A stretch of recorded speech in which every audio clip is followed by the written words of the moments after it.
ஒரு கிளவி ஒரு ஆடு வளர்த்தது. மழையில் செவுறு விழுந்து ஆடு செத்து போச்சு. அந்த அம்மா போய் நேராக மந்திரி கிட்ட முறைகிட்ட, மன்னன் இந்த அம்மா அவனுடைய ஆடி செத்து போச்சு, அந்த செவுத்துக்காரனை கூட்டு வான்னு சொல்லி உத்தரவு போட, செவுத்துக்காரன் வந்த உடனே உன்னோட செவுறு விழுந்து ஆடி செத்து போச்சு, அதனால் காலையில் 5 மணிக்கு உன்னை தூக்கில் போடுறேன்னு மன்னன் சொல்லிட்டான். என்னடா இந்த ராஜா ரொம்ப மோசமான ஆளாக இருக்கிறான், காலையில் 5 மணிக்கு நம்மளை தூக்கில் போடுறேங்கிறான். உடனே ராஜா கிட்ட அந்த செவுத்துக்காரன் சொன்னான், ஐயா செவுறு என்னது தான், ஆனால் அது உளுந்ததுக்கு நான் காரணம் இல்லை, அந்த செவுத்தை கற்றுன கொத்தனாரு தானே ஐயா காரணம், அதனால் நீங்கள் ஏதாவதுன்னா அவனை கூப்பிட்டு விசாரிங்கன்னா. கொத்தனாரை கூட்டிகிட்டு வான்னு ராஜா உத்தரவு போட கொத்தனாரை கூப்பிட்டு வந்து நிறுத்திட்டாங்க. நீ கட்டின செவுறு விழுந்து ஆடி செத்து போச்சு, ஆகவே ஒன்றை நாளைக்கு காலையில் 5 மணிக்கு தூக்கில் போட போகிறேன் அப்படின்னு ராஜா உத்தரவு போட்டான். இதனடா வம்பா போச்சு, செவுறு கட்டினது குத்தமா?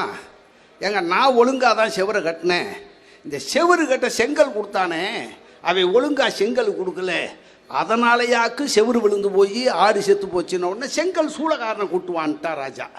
அவனை கூட்டிகிட்டு போய் நிறுத்த, நீ சுடாத செங்கலை கொடுத்ததுனால செவரு விழுந்து ஆடி செத்து போச்சு, காலையில் 5 மணிக்கு உனக்கு தூக்குன்ட்டார் ராஜா. இதனால் வம்பா போச்சு. அவன் சொல்லிட்டான், நான் சுட்ட செங்கல் தான் கொடுத்தேன், சுண்ணாம்புக்காரன் ஒழுங்கா சுண்ணாம்பு கலைக்கு கொடுக்குறேன், அதனால் செவரு விழுந்து போச்சுன்னா. உடனே அவனை போய் கூட்டு வாடான்னார் ராஜா. சுண்ணாம்பு கலைக்கு கொடுத்தவனை கூட்டிகிட்டு போய் முன்னால் நிறுத்தின உடனே அந்த ராஜா சொன்னான், நீ ஒழுங்கா சுண்ணாம்பு கலக்காததுனால செவரு விழுந்து ஆடி செத்து போச்சு, காலையில் 5 மணிக்கு உனக்கு தூக்குன்னா. இது எவனையாவது ஒருத்தனை இந்த ராஜா தூக்கில் போடாமல் விடமாட்டான் போல இருக்குது அப்படின்னு சுண்ணாம்புக்காரன் என்ன பண்ணான், குசு குசுன்னு செங்கல் சூளக்காரங்கிட்ட பேச 2 பேரும் சேர்ந்து, ராஜா எத்தனை மணிக்கு தூக்கு? காலையில் 5 மணிக்கு.